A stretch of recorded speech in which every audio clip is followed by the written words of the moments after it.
by Sardar Patel Vidya Bhavan.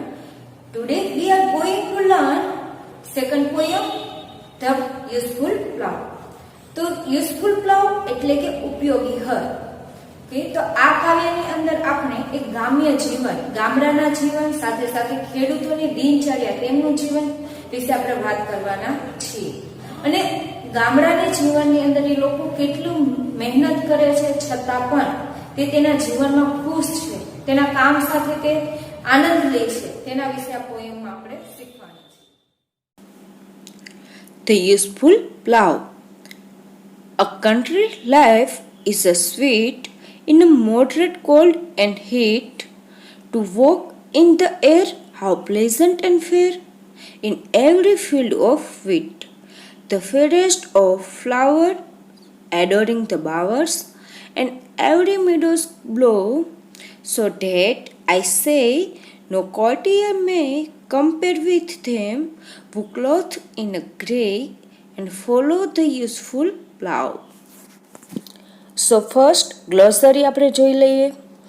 Country life એટલે કે ગ્રામ્ય જીવન, મોડરેટ મધ્યમ સ્તરનું, ફિલ્ડ ખેતર, પ્લેઝન્ટ આનંદ, ફેર સુંદર, વીટ ઘઉં, એડોરિંગ એટલે કે સુશોભિત, બાવર એટલે કે વેલા અથવા તો લતા, કોટિયર દરબારી, ગ્રે ભૂખરા.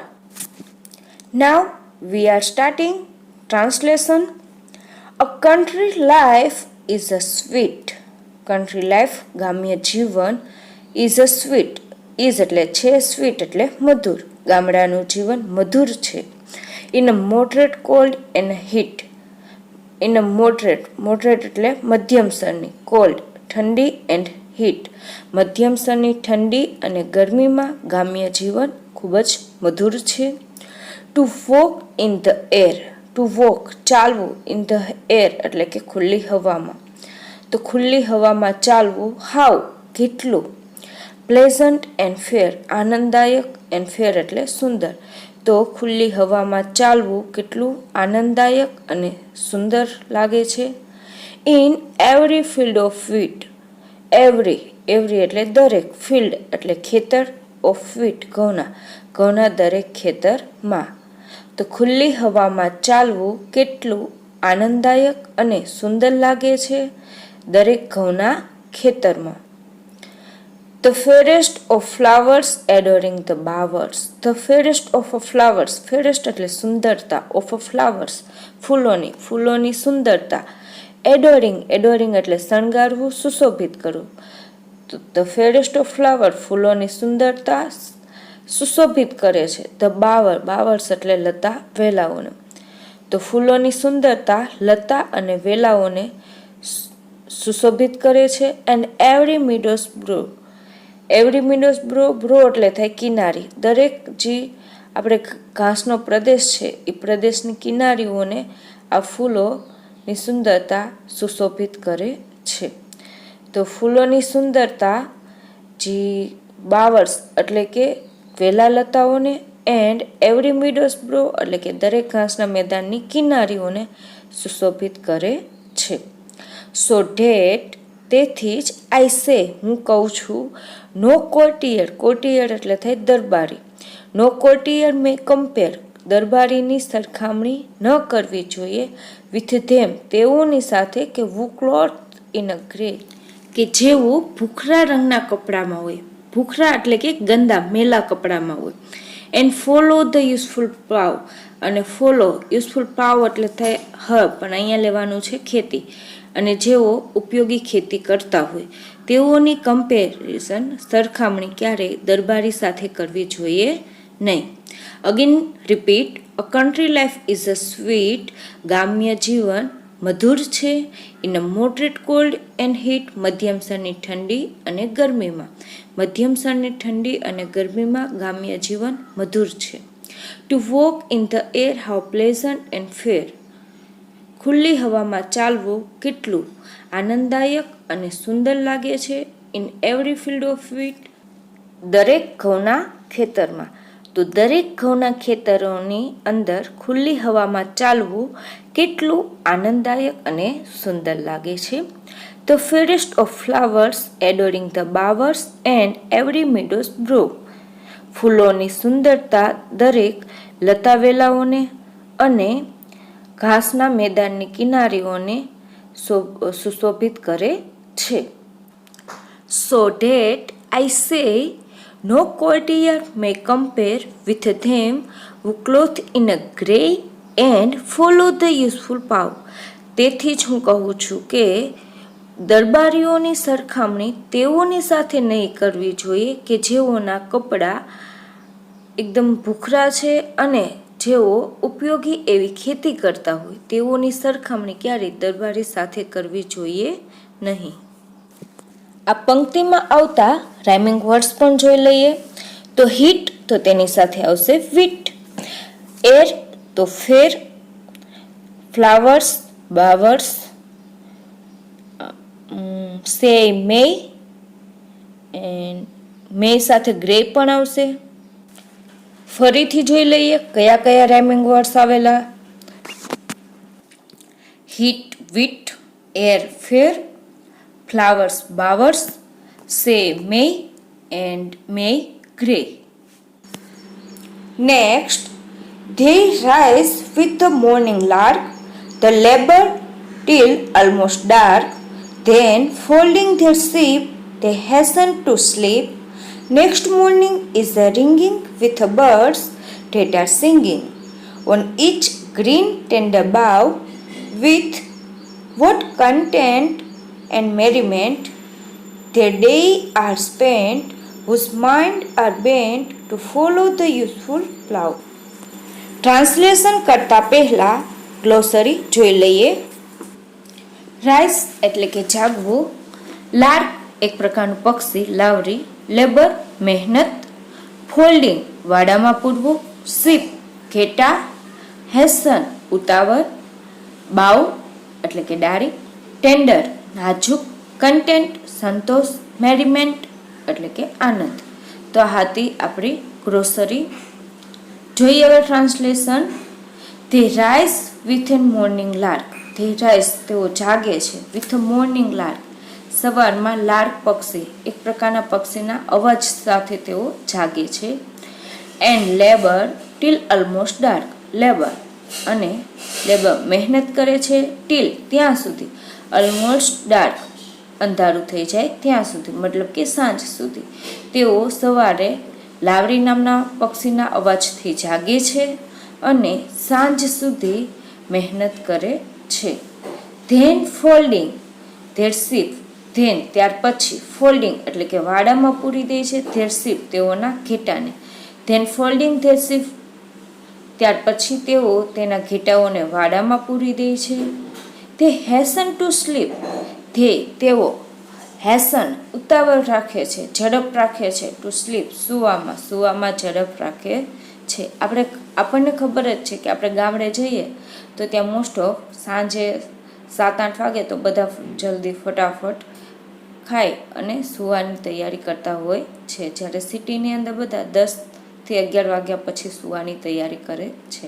એટલે અહીંયા એવું કીધું છે કે ધેન ફોલ્ડિંગ ધેર શીપ, સાંજ સુધી તે મહેનત કરે છે, પછી તેના ઘેટાઓને વાડામાં પૂરી દે છે.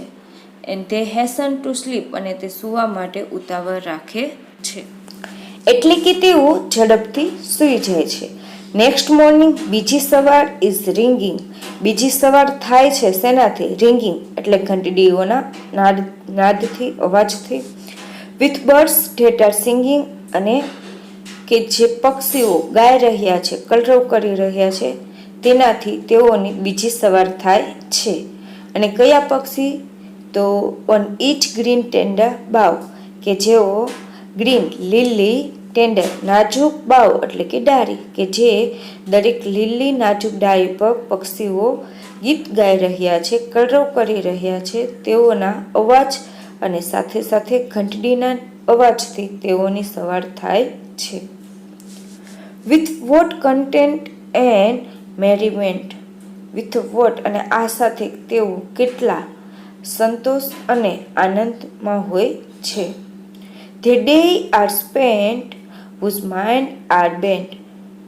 their days are spent. With what contentment and merriment their day are spent.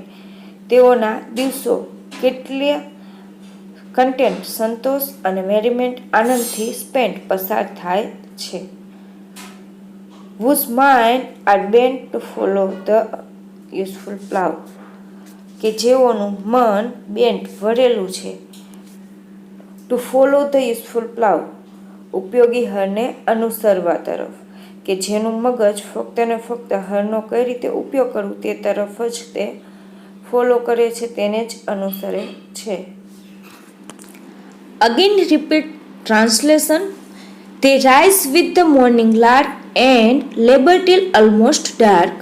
તેઓ સવારે પક્ષીના અવાજ સાથે ઉઠી જાય છે અને લગભગ સાંજે અંધારું થાય ત્યાં સુધી મહેનત કરે છે. Then folding their sheep, they hasten to sleep. ત્યાર પછી તેઓ તેમના ઘેટાઓને વાડામાં પૂરી દે છે અને વહેલા સૂઈ જવા માટે ઉતાવળ કરે છે. Next morning is the ringing with birds that are singing. બીજી સવારે ઘંટડીઓના અવાજ પક્ષીના કલરવ સાથે થાય છે કે જે ઓન ઈટ ગ્રીન ટેન્ડર બાવ કે જે દરેક લીલી નાજુક ડાળી પર બેઠેલા છે. તે પક્ષીઓ દ્વારા તેની બીજી સવાર થાય છે, પક્ષીઓના કલરવ દ્વારા. With what contentment and merriment their day are spent, whose mind are bent to follow the useful path.